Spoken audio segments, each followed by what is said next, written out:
Salut à tous les amis, c'est Yannick Papanche. Ça faisait très longtemps que j'avais pas tourné de vidéo, donc je suis super content de vous retrouver. La raison de ce long silence, il y en a deux en fait. La première, c'est que ça s'entend un petit peu, je suis malade en ce moment. J'ai chopé une saleté de crève et malheureusement elle ne veut pas partir et je suis un peu KO. Et au passage, je l'ai refilé à ma fille, donc ma fille se réveille très souvent la nuit en crachant ses poumons. Voilà, donc on dort pas énormément. Là encore cette nuit ça va, là j'ai un petit peu récupéré, mais j'ai passé quelques nuits très difficiles où toutes les 10 minutes j'allais rendormir ma fille. Voilà, donc c'était un peu compliqué.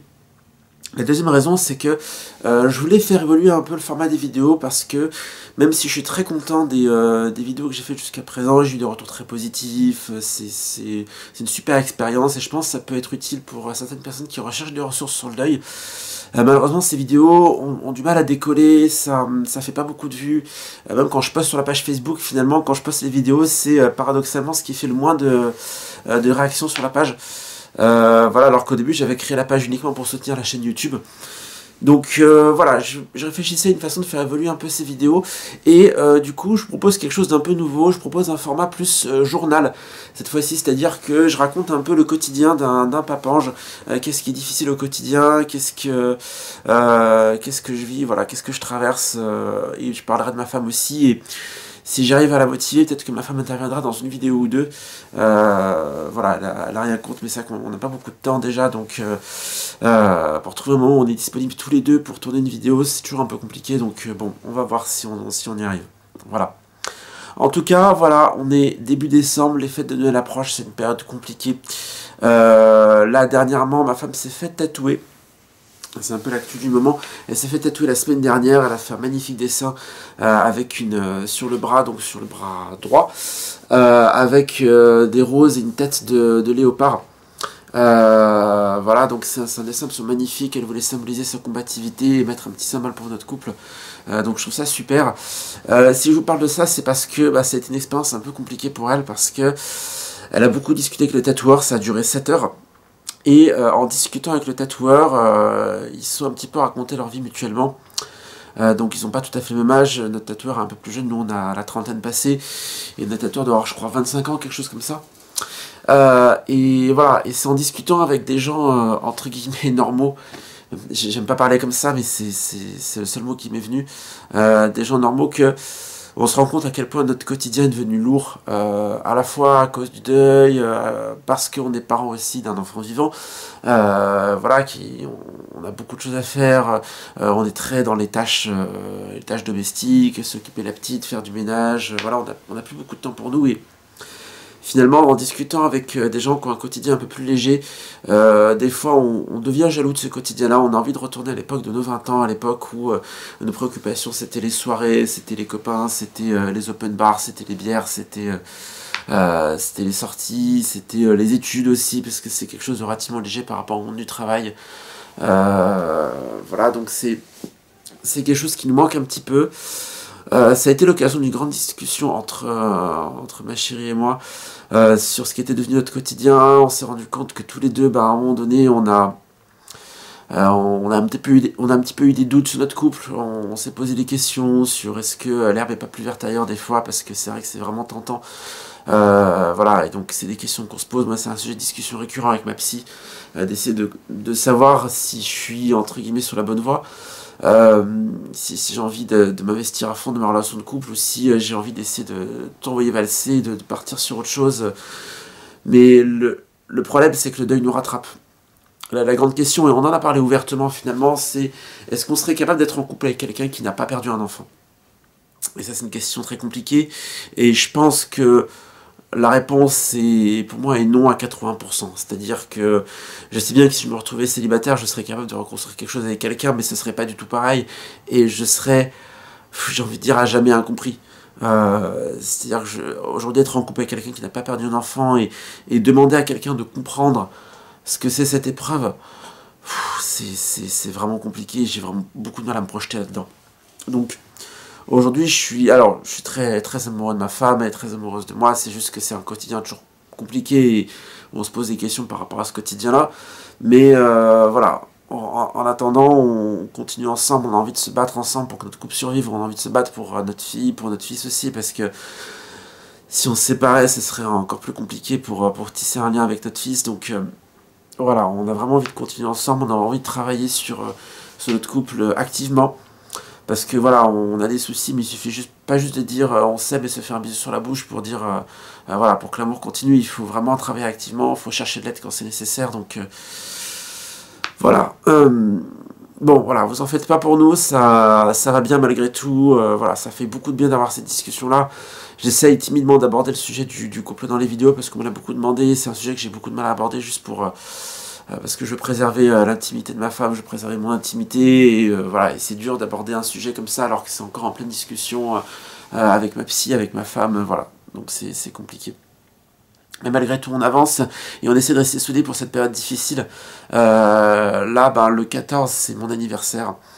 Voilà, et c'est le moment que je redoute un peu parce que... je sais pas comment dire, ça a beau être le troisième anniversaire depuis le décès de mon fils. Quatrième si on inclut la période où j'étais déjà au courant, ma femme était enceinte et j'étais déjà au courant que notre fils était très malade. C'est compliqué parce que, voilà, c'est bête, mais on me demande qu'est-ce que tu veux pour ton anniversaire. Je pense que vous imaginez tous la réponse. J'ai envie de répondre, bah ouais, j'aimerais que mon fils soit avec moi. Et voilà, ça c'est en premier lieu. En deuxième lieu, j'aimerais avoir du temps libre, j'aimerais avoir des journées de 48 heures pour pouvoir faire tout ce que j'ai envie de faire, pour pouvoir faire du sport, pour pouvoir faire mes activités, pour pouvoir continuer à écrire mon bouquin, pour pouvoir tourner mes vidéos, pour pouvoir passer du temps avec ma femme, pour pouvoir passer du temps avec ma fille, pour pouvoir jouer aux jeux vidéo, avoir du temps à mon travail. J'aimerais avoir voilà, des journées super longues pour pouvoir faire tout ça. Mais c'est pas possible. C'est pas possible et il faut toujours faire des choix. Et ça aussi, ça me pèse parce qu'au final, ma psy m'engueule un petit peu et je pense qu'elle a raison. Elle m'engueule parce que je dors très peu. Parce que le premier truc qu'on coupe lorsqu'on n'a pas de temps, c'est le sommeil.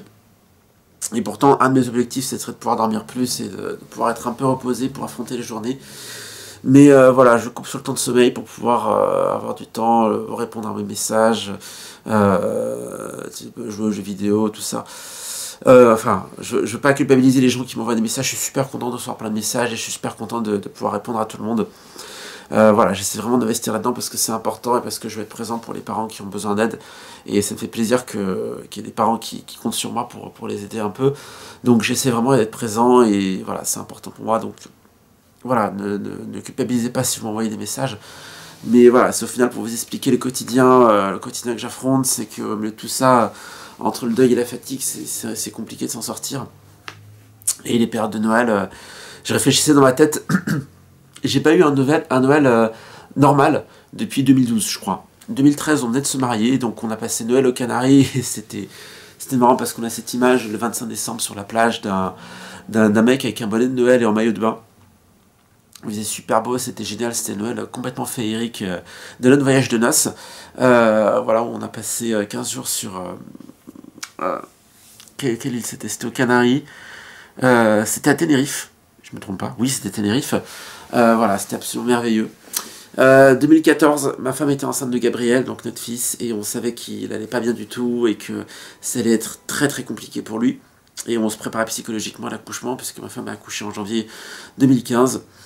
Noël 2015, c'était la grosse période du deuil, la période la plus compliquée, le pire Noël de toute ma vie, où il fallait affronter les fêtes, il fallait affronter le bonheur des gens alors que nous on était en deuil. Et voilà, surtout le gros creux du deuil, voilà, il fallait se forcer un peu pour faire bonne figure et c'était vraiment pas évident. Noël 2016, ma femme était enceinte jusqu'aux oreilles parce qu'elle devait accoucher 3 jours après pour donner naissance à notre petite Ariane. C'était un bonheur, c'était un renouveau. En même temps, le deuil de Gabriel était toujours là, donc il y a toujours cette ambivalence. Cette superposition de sentiments qu'il faut réussir à gérer, qui est dur à expliquer, qui est dur à exprimer en mots, mais qu'il faut gérer quand on est confronté à ça. Donc voilà, là, Noël 2017, c'est inédit, c'est le premier Noël avec un enfant vivant, enfin vivant et présent physiquement, parce que voilà, nos enfants étaient vivants dans le ventre de ma femme, mais là voilà, on va fêter Noël avec notre fille, on va fêter son anniversaire également, on va faire une grande fête parce que elle l'a mérité, franchement, enfin, elle a mérité, je sais pas si, on a vraiment envie qu'elle ait cette grande fête, voilà, on veut que ce soit le bonheur pour notre petit bébé. Elle va avoir plein de cadeaux, ça va être super, on va faire une fête avec la famille, une fête avec les amis. Voilà, j'ai vraiment hâte d'y être, plus qu'à mon propre anniversaire ou à Noël, parce que c'est les fêtes de famille, c'est délicat, mais là l'anniversaire de ma fille, c'est vraiment on célèbre la vie, c'est super. Après il va falloir penser à l'anniversaire de notre fils. Qu'est-ce qu'on lui offre comme petit cadeau pour la tombe, voilà, comment on gère cette épreuve. Là je crois que ça tombe un samedi, donc j'ai même pas besoin de poser de jour de congé. Je sais même plus là, ça tombe un samedi. Il y a un des deux, soit l'anniversaire de sa mort, soit l'anniversaire de sa naissance qui tombe un samedi. Donc ça m'épargne un jour de congé. Voilà, il faut réfléchir. Et encore une fois, on va emmener notre fille au cimetière pour lui expliquer comment ça se passe. Donc là, on est en train de préparer tout ça.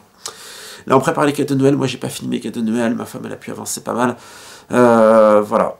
Et en même temps, on continue à affronter chaque journée parce que avec la fatigue, il faut continuer à aller au travail. Il faut continuer à ranger l'appart. Donc c'est un peu compliqué en ce moment. Voilà. Mais j'ai un truc génial pour me réconforter, c'est que le swap de Noël a super bien marché, il y a eu plus d'une 60aine de participants, et merci à vous tous, vous avez démontré un optimisme sans faille, un enthousiasme sans limite, alors que c'est quelque chose de difficile à la base quand même, parce qu'offrir un cadeau pour un enfant décédé, c'est pas quelque chose de naturel, mais je pense que tout le monde était content qu'on pense à leurs enfants respectifs. Là, les premiers cadeaux sont arrivés, je poste les photos au fur et à mesure, n'hésitez pas à m'envoyer des photos quand vous recevez les vôtres. J'espère de tout cœur qu'il n'y aura pas de quoi, qu'il n'y aura personne qui se retrouvera sans cadeau. Dans tous les cas, tenez-moi au courant, on trouvera des solutions, on s'arrangera. Il y a une grande solidarité. Merci aussi, ça m'a beaucoup touché parce que je me suis exclu de l'échange au départ parce que voilà, je voulais pas demander à quelqu'un de me faire un cadeau, j'étais un peu gêné, et voilà. Et il y a plusieurs personnes qui m'ont demandé si j'allais recevoir un cadeau, s'il y aurait un cadeau pour Gabriel. Voilà, donc j'étais un peu gêné, et puis ils m'ont dit non, mais donne tes coordonnées, on va t'envoyer un cadeau. Donc merci, ça m'a fait super plaisir, ça fait vraiment plaisir à ma femme, et c'est super touchant que vous pensiez à mon fils. Franchement, c'est vraiment très cool. Et voilà, bah, je sais pas, là depuis le temps, ça va faire depuis le mois de juin que cette page existe, que vous êtes toujours de plus en plus nombreux. Il y a vraiment une complicité qui commence à se former. Je vous connais pas tous parce que vous êtes 2000, mais je vois des noms récurrents, je vois des gens qui commentent à chaque fois, je vois des gens qui m'envoient souvent des messages et je commence à connaître quelques-uns d'entre vous. Et il y a vraiment quelque chose qui se forme. Et quand je poste un message pour dire que c'est un peu compliqué au quotidien, j'ai énormément de réactions et de soutien, donc ça fait vraiment plaisir. Donc merci à tous, franchement. Voilà, je suis content d'être avec vous et voilà, ça me fait toujours bizarre quand vous dites que je vous apporte quelque chose, parce que pour moi c'est l'expérience exactement inverse, c'est vous qui m'apportez quelque chose, c'est beaucoup d'expérience, c'est hyper enrichissant de pouvoir discuter avec d'autres personnes qui ont vécu des choses similaires, de se sentir entouré. Vraiment, voilà, il y a des gens avec qui je discute quasiment au quotidien. Donc c'est génial, donc merci à vous tous. Je sais que je l'ai déjà dit dans certaines vidéos, mais je le redis parce que c'est chaque fois une expérience nouvelle pour moi, quand j'organise quelque chose, et de voir toutes ces réactions, toutes ces personnes qui s'activent pour faire en sorte que ça marche bien, donc c'est super. J'espère que vous tenez le coup, n'hésitez pas à m'envoyer des messages si vous vous sentez pas bien, moi je suis toujours là pour voilà, pour vous soutenir. Quelque chose d'important que je dis souvent à des gens en privé, mais je le dis aussi en public. Si à un moment donné vous avez des pensées suicidaires, si vous vous sentez au bord du gouffre parce que ça va pas bien du tout, et c'est une période qui est propice à ça, voilà, avant de faire une connerie, avant de mettre en œuvre des choses qui sont définitives, qui sont compliquées, avant d'essayer de vous foutre en l'air, écrivez-moi. Écrivez-moi et dites-moi ce qui va pas, et voilà, je suis pas psychologue, je suis pas quelqu'un de... Voilà, je suis pas un surhomme, mais je veux vous parler avant que vous fassiez une connerie. Voilà, parce que se suicider c'est une connerie, parce que on se rend pas compte quand on est vraiment au bord du gouffre, donc voilà, n'hésitez pas à m'envoyer un message, voilà, c'est important. Cette vidéo est beaucoup trop longue, je sais pas. Je teste le nouveau format, voilà, où je vous raconte mon quotidien, je vous raconte ce qui me passe par la tête. J'arrête de venir avec des scripts précis, avec un sujet, voilà. C'est le quotidien, je vais essayer de reprendre un rythme sur les vidéos, de vous parler régulièrement de ce qui se passe. Voilà, là, il va se passer beaucoup de choses, parce que c'est un moment clé pour mon couple, pour ma vie de papange. Donc voilà. Portez-vous bien, prenez soin de vous, pensez à vous, soyez égoïste, pensez à vos enfants décédés, pensez à vos enfants vivants, pensez à vos conjoints, essayez de tenir la tête hors de l'eau, et voilà, bon courage pour cette période qui est très très difficile, et n'hésitez pas si vous avez besoin d'aide. Voilà, je vous dis à très bientôt pour une nouvelle vidéo. Merci à tous, des bisous.